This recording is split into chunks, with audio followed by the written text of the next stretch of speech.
कहानी की शुरुआत एक ऐसी रहस्यमयी दुनिया से हुई जो धरती की सतह से हजारों किलोमीटर नीचे बसी हुई थी, जहां आसमान से लेकर पानी की गहराइयों तक खतरनाक जीवों का आतंक फैला हुआ था। यहीं हमें इस दुनिया का रक्षक किंग कंग दिखाई दिया, जो एक छोटे बंदर के साथ झील के किनारे पहुंचा था। लेकिन उसे जरा भी अंदाजा नहीं था कि वह एक पहले से बिछाए जाल में फंसने वाला है। छोटे बंदर ने अचानक महसूस कर लिया कि सामने झील के अंदर कोई बड़ा खतरा छुपा है। फिर भी उसने जानबूझकर कॉर्न को पानी में उतरने के लिए उकसाया, लेकिन उसकी चालाकी कंग से छुप नहीं सकी। उसने बस आसपास की हवा को हल्के से सूंघा और तुरंत समझ गया कि आज उसे अच्छा शिकार मिलने वाला है। इसके बाद कंग बिना कुछ कहे सीधे झील में उतर गया और आराम से नहाने लगा। उधर छोटा बंदर घबरा गया कि कहीं उसकी चाल पकड़ी न जाए, इसलिए वो पानी पीने का नाटक करने लगा। तभी अचानक एक अजीब सा जीव तेज रफ्तार से उनकी तरफ बढ़ने लगा। नहाते वक्त कॉर्न को भी खतरे का एहसास हो गया। उसने जैसे ही पीछे पलटकर देखा, तभी एक विशाल ड्रैगन अपना बड़ा मुंह खोलकर उस पर झपट पड़ा। ये देखकर छोटा बंदर समझ गया कि उसकी योजना सफल हो गई है और वो तुरंत किनारे की तरफ भागने लगा ताकि खुद को बचा सके। उधर कंग जमीन पर हर तरह की लड़ाई जीत चुका था, लेकिन पानी में इस तरह के दुश्मन का सामना पहली बार कर रहा था। कंग उसकी चाल को समझ ही रहा था कि अचानक ड्रैगन उसे खींचकर सीधे झील के अंदर ले गया, लेकिन उसे नहीं पता था कि गुस्से में कंग कितना खतरनाक हो जाता है। उधर छोटा बंदर यही सोच रहा था कि अब वो कंग से हमेशा के लिए बच गया है, लेकिन अगले ही पल किंग कंग का विशाल हथियार सीधे उसके सामने आ गिरा। छोटा बंदर कुछ समझ पाता उससे पहले ही कंग ने उस ड्रैगन का कटा हुआ सिर सीधे उसके सामने पटक दिया। ये देखकर छोटे बंदर को लगा कि अब कंग उसे बुरी तरह पीटेगा, लेकिन कंग ने कुछ नहीं किया, बल्कि उसने अपनी कुल्हाड़ी उठाकर उसे आगे बढ़ने का इशारा कर दिया। दरअसल बंदर नहीं जानता था कि किंग कंग अपने जैसे किसी को ढूंढने के लिए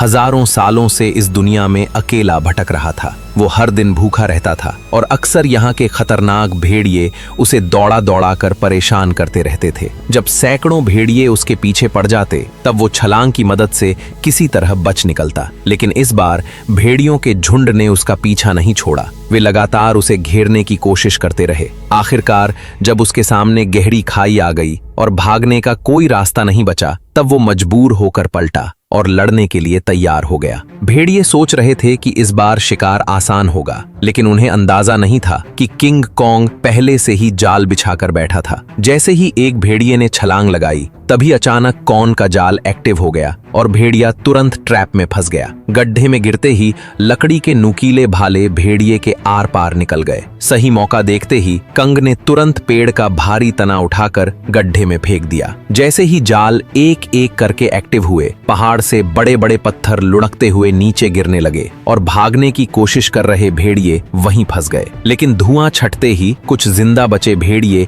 फिर भी शिकार छोड़ने को तैयार नहीं थे। गुस्से में किंग कंग ने एक भेड़िए की लाश पकड़ी और अपनी ताकत दिखाते हुए उसे जोर से फाड़कर 2 टुकड़ों में बांट दिया। ये देखकर बाकी बचे भेड़िए डर के मारे पूंछ दबाकर वहां से भाग गए। हालांकि शिकार मिलने के बाद भी किंग कॉन्ग के चेहरे पर कोई खुशी नहीं थी, क्योंकि उसके मुंह के सड़े हुए दांत ने उसे बहुत परेशान कर रखा था। इसी बीच छुपकर बैठी एक छिपकली मौका देखकर मांस का टुकड़ा उठाकर भागने लगी। किंग कंग तुरंत उसे रोकने के लिए झपट पड़ा, लेकिन तभी उसका ध्यान दूर से आई आवाज पर चला गया। घाटी से आती उस दहाड़ को सुनकर उसे लगा कि शायद उसका कोई अपना उसे बुला रहा है, इसलिए वो तुरंत उस दिशा में दौड़ पड़ा। लेकिन वहां पहुंचकर उसे सिर्फ एक अजीब सा मेंढक मिला जो उसी के जैसी आवाज निकाल रहा था। सालों तक भटकने के बाद भी वो अकेला था और यही खालीपन उसे भीतर से तोड़ रहा था। आखिरकार दांत की तकलीफ ने उसे इंसानों से मदद मांगने पर मजबूर कर दिया।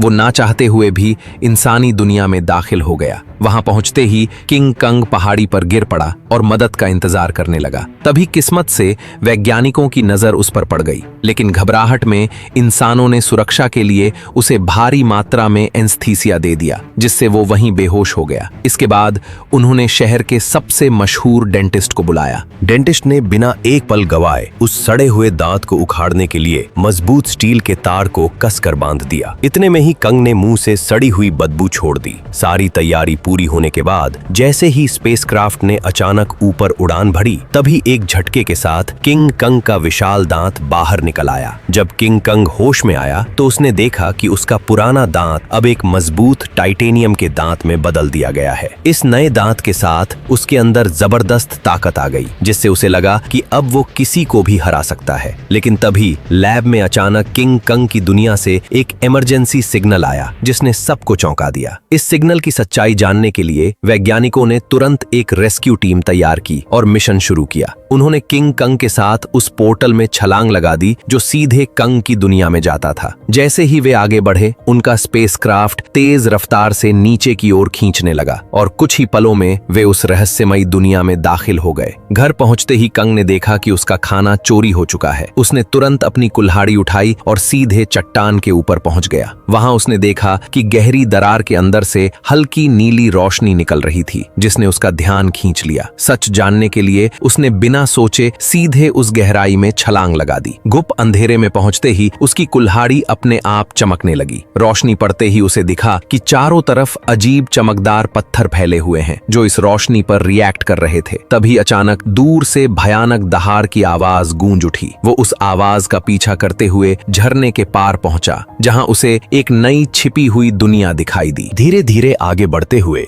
उसे अजीब सी बदबू महसूस हुई जो उसे अपनी ओर खींच रही थी। अचानक उसके सामने एक बेहद खतरनाक और विशाल साया उभर आया, जिसे देखते ही किंग कंग ने तुरंत अपनी कुल्हाड़ी उठाकर मुकाबले के लिए खुद को तैयार कर लिया। जैसे जैसे दोनों के बीच दूरी कम होती गई, वो विशाल साया धीरे धीरे छोटा होता गया और जब सामने आया तो सच्चाई कुछ और ही निकली। असल में वो कोई राक्षस नहीं, बल्कि एक छोटा सा मासूम पीले बालों वाला बंदर था, जिसे देखकर वो खुद भी चौंक गया। हजारों सालों में पहली बार अपने जैसे किसी को देखकर किंग कंग तुरंत झुक गया और अपना हथियार नीचे रख दिया। इसके बाद उसने बंदर से दोस्ती करने के लिए अपना हाथ आगे बढ़ाया। उसे लगा था कि छोटा बंदर भी उसी की तरह अपने जैसे किसी को देखकर खुश होगा, लेकिन अचानक उसने किंग कॉन्ग को जोर से काट लिया। इतनी मुश्किल से अपने जैसे को ढूंढने के बाद किंग कंग उसे इतनी आसानी से जाने नहीं देना चाहता था, इसलिए वो बंदर के पीछे दौड़ पड़ा। लेकिन तभी अचानक उसके पीछे एक डरावना साया आ खड़ा हुआ, जिसे देखकर वो बुरी तरह चौंक गया, क्योंकि उसने आज तक अपने साइज का कोई गंजा गोरिल्ला नहीं देखा था। जैसे ही कॉन्ग उसकी ओर बढ़ने लगा, तभी अचानक दो लंबे हाथों वाले गोरिल्लाओं ने पीछे से आकर उसे जोर से जमीन पर गिरा दिया। गंजे के चेहरे की मुस्कुराहट देखकर साफ था कि वे लड़ाई के इरादे से ही आए थे, इसलिए किंग कंग ने भी अब उन्हें मारने का इरादा कर लिया। उसने तुरंत एक पत्थर उठाया और सीधे गोरिल्ला पर दे मारा। गुस्से में गंजा भी उस पर हमला करने दौड़ पड़ा, लेकिन कंग ने चालाकी से उसे भी मात दे दी। कुछ ही पलों में वो सबको जमीन पर गिराता चला गया, यहाँ तक कि गंजा कॉन की कुल्हाड़ी को हाथ में लेकर भी कुछ नहीं कर पाया और चारों खानेचित हो गया। जैसे ही किंग कंग अपना हथियार उठाने बढ़ा, तभी छोटा पीला बंदर अचानक दौड़कर आया और उसके चेहरे पर झपटकर हमला करने की कोशिश करने लगा। ये देखकर किंग कंग ने उसे भी पकड़ लिया और उसी को हथियार बनाकर बाकी गोरिल्लाओं की जमकर पिटाई कर दी। हालांकि वे जानते थे कि वे किंग कंग का सामना नहीं कर सकते, फिर भी वे बारी बारी से उस पर हमला करते रहे। इसी बीच एक बंदर गलती से खाई में गिर गया, लेकिन किंग कंग ने फुर्ती दिखाते हुए उसे तुरंत पकड़कर ऊपर खींच लिया। लेकिन एहसान मानने की बजाय उसने जमीन से चाकू उठाकर किंग कंग पर वार कर दिया। ये देखकर किंग कंग का गुस्सा भड़क गया और उसने एक जोरदार लात मारकर उसे फिर से गहरी खाई में फेंक दिया। ये हाल देखकर गंजा डर गया और तुरंत पीछे मुड़कर भागने लगा। किंग कंग ने पास पड़ा पत्थर उठाकर उसकी तरफ फेंका, जो सीधा जाकर उसके सिर में जा लगा। चोट लगने के बाद भी वो कुछ बड़बड़ाता हुआ बिना पीछे देखे वहां से भाग गया। तभी किंग कंग ने पेड़ों के बीच में छुपे उस बंदर को पकड़कर बाहर निकाल लिया और जोर से जमीन पर पटक दिया, जिसके बाद उसने जमीन से गंजे का गिरा हुआ चाकू उठाया और छोटे बंदर को इशारा किया कि वो उसे गोरिल्ला के ठिकाने तक ले जाए। बेचारा छोटा बंदर मजबूरी में आगे आगे चलने लगा और किंग कंग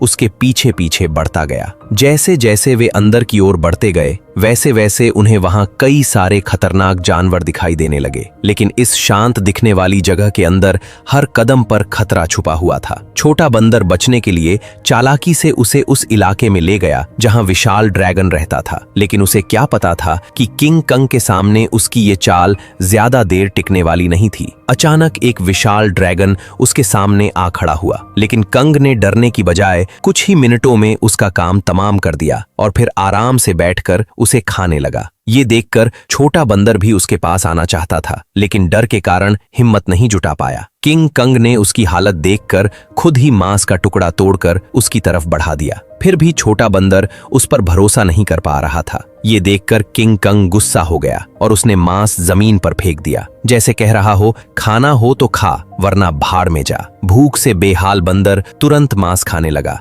और हर कौर के साथ उसका नजरिया भी बदलने लगा। उसे लगा कि किंग कॉन्ग उतना भी बुरा नहीं है जितना वो सोच रहा था। धीरे धीरे वो हिम्मत जुटाकर किंग कॉन्ग के पास आकर बैठ गया और दोनों शांत होकर एक साथ वक्त बिताने लगे। इस पल बिल्कुल ऐसा लग रहा था जैसे कोई पिता अपने बच्चे के साथ सुकून के पल बिता रहा हो। लेकिन उन्हें जरा भी अंदाजा नहीं था कि जैसे जैसे वे आगे बढ़ रहे थे, खतरा तेजी से उनकी ओर आता जा रहा था। जैसे ही वे और गहराई में पहुंचे, तभी किंग कंग ने आखिरकार अपने जैसे जीवों को देख लिया। लेकिन यह देखकर उसका दिल टूट गया कि वे सब बेहद बुरी हालत में जी रहे थे। वे सभी दिन भर मजदूरी करने को मजबूर थे और उनका जीवन किसी नर्क से कम नहीं था। इसी दौरान एक बूढ़े बंदर से गलती से पत्थर गिर गया, जिससे गुस्सा होकर गोरिल्ला ने उसे बुरी तरह पीट दिया। ये देखकर किंग कंग खुद को रोक नहीं पाया और उसने जोर से अपनी कुल्हाड़ी जमीन पर मारकर उस बूढ़े बंदर को उठा लिया। तभी वहां मौजूद पहरेदार गुस्से में किंग कॉन्ग की तरफ दौड़ा और उसे दखल ना देने की चेतावनी देने लगा। लेकिन अगले ही पल किंग कॉन्ग की हिम्मत ने बाकी बंदरों में उम्मीद जगा दी। लेकिन उसी वक्त भागा हुआ गंजा ये सब देख रहा था। उसने तुरंत जाकर यहाँ के राजा स्कार किंग को सब कुछ बता दिया। गोरिल्ला की बातें सुनते ही स्कार किंग का गुस्सा फूट पड़ा। जैसे ही वो अपने सिंहासन से उठा,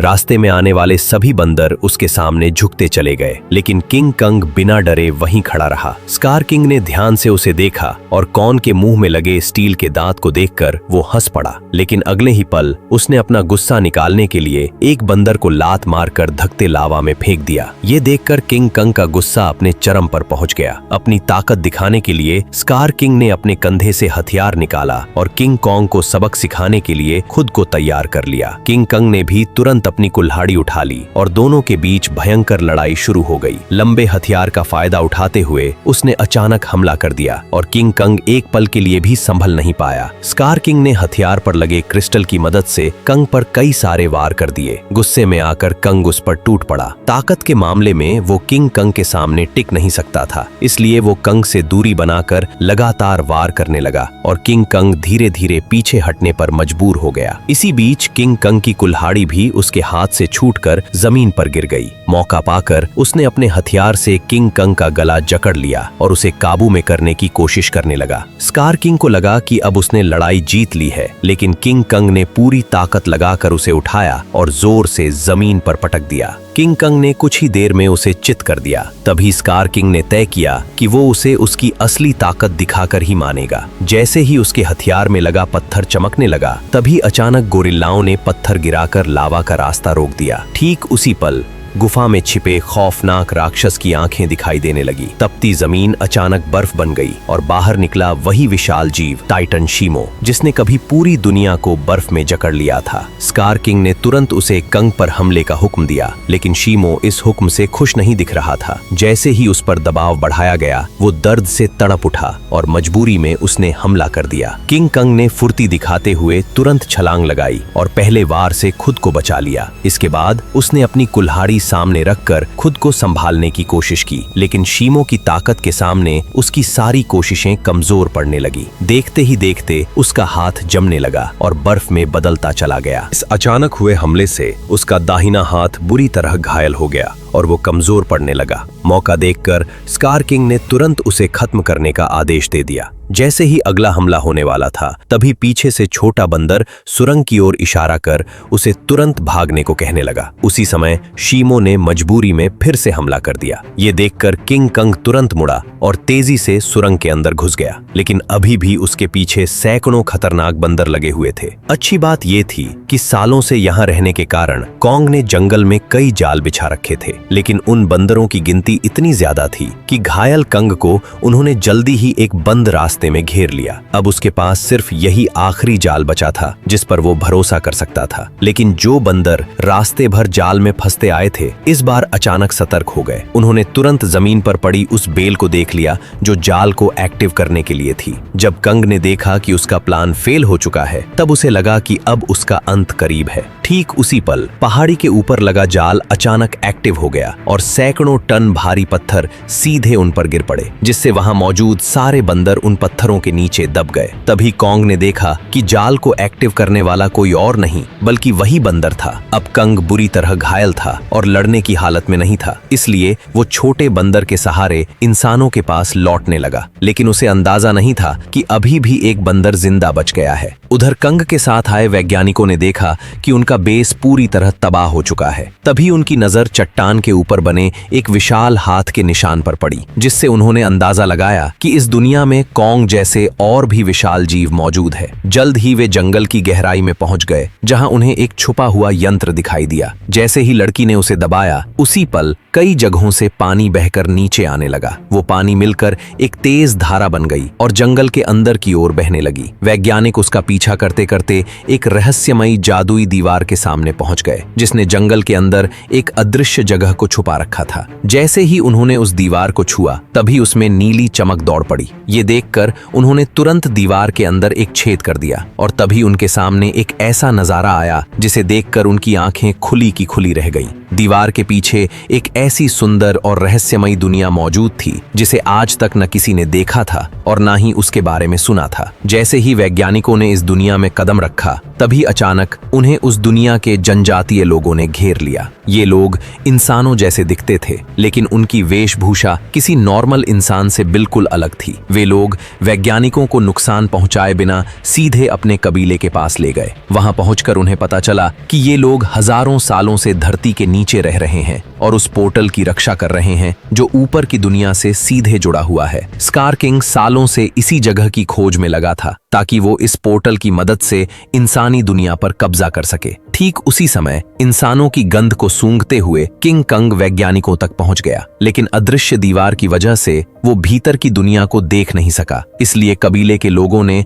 उस जादुई दीवार में एक दरार बना दी, जिससे कॉन्ग आसानी से अंदर घुस गया और सीधे इंसानों के बीच पहुंच गया। लेकिन उन्हें नहीं पता था कि ये सब पीछा कर रहे बंदर ने देख लिया था। जैसे ही किंग कंग इंसानों के सामने पहुंचा, तभी वो कमजोर पड़ गया और सीधे जमीन पर गिर पड़ा। वैज्ञानिकों ने देखा कि कॉन्ग का हाथ बुरी तरह घायल है और अब वो कुछ भी करने की हालत में नहीं है। ये देखकर डॉक्टर ने तुरंत फैसला किया कि कॉन्ग के हाथ को पूरी तरह बदलना पड़ेगा। उसे तुरंत मैकेनिक आर्म का आइडिया आया। ये वही सुपर मैकेनिकल आर्म था जिसे इंसानों ने पहले को और ताकतवर बनाने के लिए डिजाइन किया था। अच्छी बात ये थी कि ये गैजेट अभी भी तबाह हो चुके बेस के नीचे बने अंडरग्राउंड मैकेनिकल स्टोर में सुरक्षित रखा हुआ था। जल्द ही डॉक्टर उसे वहां से निकाल लाया और उसे सीधे क्वंग के शरीर के ऊपर लाकर छोड़ दिया और तभी वो मशीन खुद ब खुद क्वंग के जख्मी हिस्से को पहचान कर जुड़ने लगी। जैसे ही उस हाथ के अंदर की खास दवा कंग के शरीर में पहुंची, तो बेहोश कंग को जैसे नई ताकत महसूस होने लगी। उसके चेहरे की खुशी साफ बता रही थी कि वो इस नए हथियार से काफी खुश था। लेकिन तभी अचानक छोटा बंदर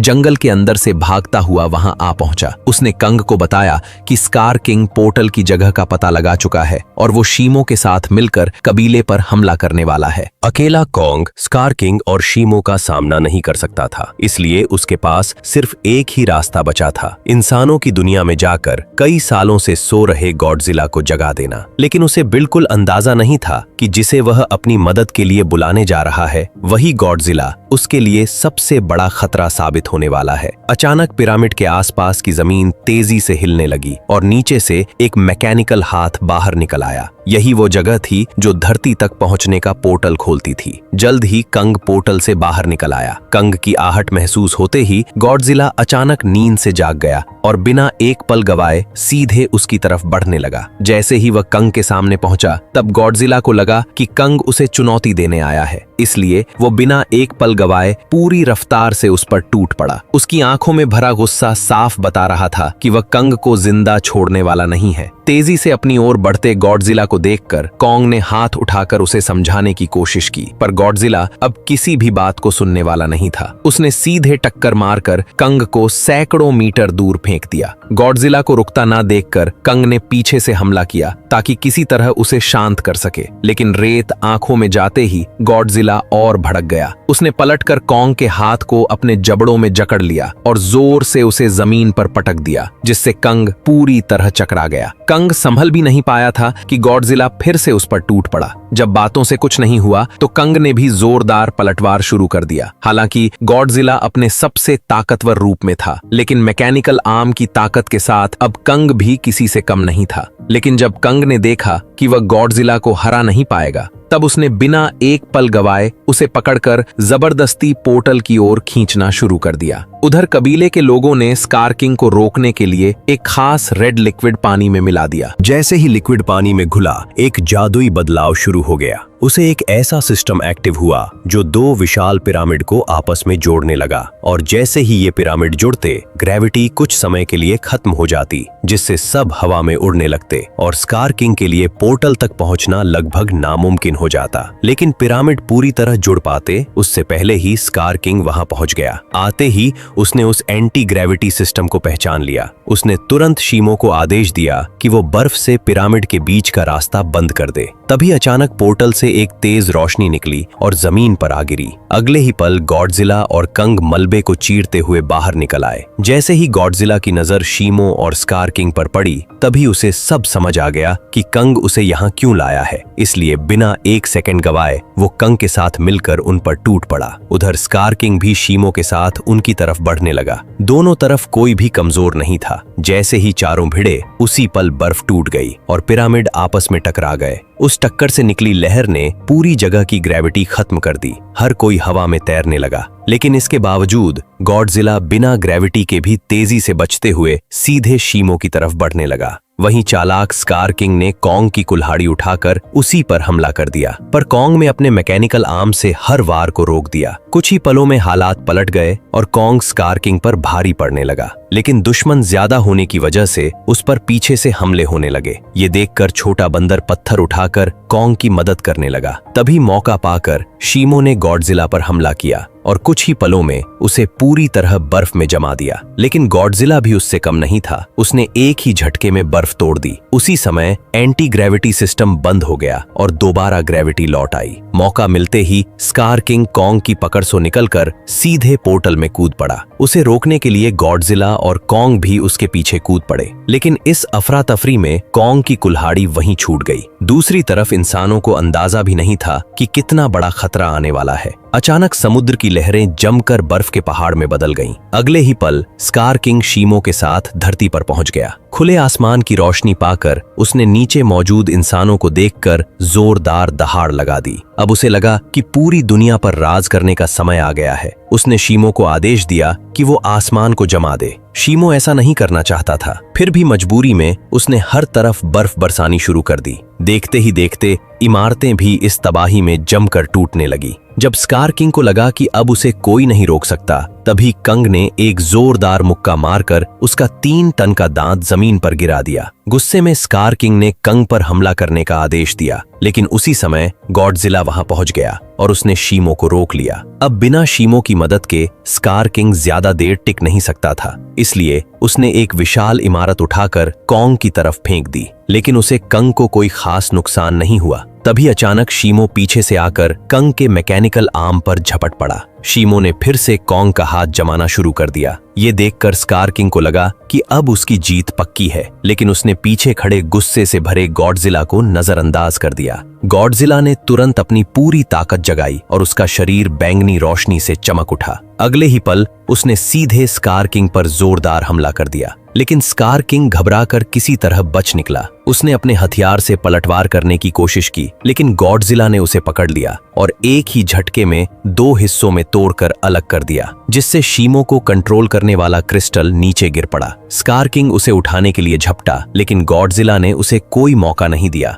अब सब कुछ उस क्रिस्टल पर टिका था। जिसके हाथ में भी क्रिस्टल आता, वही इस लड़ाई को जीत पाता। उसी अहम पल में छोटे बंदर की नजर कॉन्ग की छोड़ी हुई कुल्हाड़ी पर पड़ी। वो तुरंत छलांग लगाकर नीचे उतरा और कुल्हाड़ी उठाकर इंसानों की दुनिया में पहुंच गया। जैसे ही उसकी नजर जमीन पर पड़े उस क्रिस्टल पर पड़ी, तभी उसने बिना देर किए कुल्हाड़ी के एक वार से उसे चकनाचूर कर दिया। क्रिस्टल टूटते ही शीमो पूरी तरह आजाद हो गया। गुस्से में भरा स्कार किंग छोटे बंदर को पकड़कर मारने ही वाला था, लेकिन कंग बीच में आकर उस पर टूट पड़ा और कुछ ही मुक्कों में स्कार किंग को चित कर दिया। अब बिना उस क्रिस्टल के स्कार किंग कमजोर पड़ चुका था। उधर आजाद हुआ शीमो गॉडजिला की तरफ देखने लगा, मानो किसी इशारे का इंतजार कर रहा हो, और फिर हजारों साल बाद उसने वही किया जो वह हमेशा से करना चाहता था। एक ही पल में उसने स्कार किंग को बर्फ की मूर्ति में बदल दिया। अगले ही पल कॉन्ग ने उसे हवा में उछालकर पूरी ताकत से जमीन पर पटक दिया और उसके शरीर को वहीं चकनाचूर कर दिया। अब लड़ाई खत्म हो चुकी थी, लेकिन दुनिया को ठीक करना बाकी था। तभी गॉडजिला ने आसमान की ओर देखकर जबरदस्त ऊर्जा छोड़ी, जिससे काले बादल छट गए और सूरज की रोशनी धीरे धीरे धरती पर लौट आई। इसके बाद गॉडजिला अपने इलाके में लौट गया और फिर गहरी नींद में सो गया, और कॉन्ग अपने नए साथी के साथ धरती के भीतर वापस लौट गया, जहां वो अपने कबीले के साथ मिलकर एक नई शुरुआत करने लगा।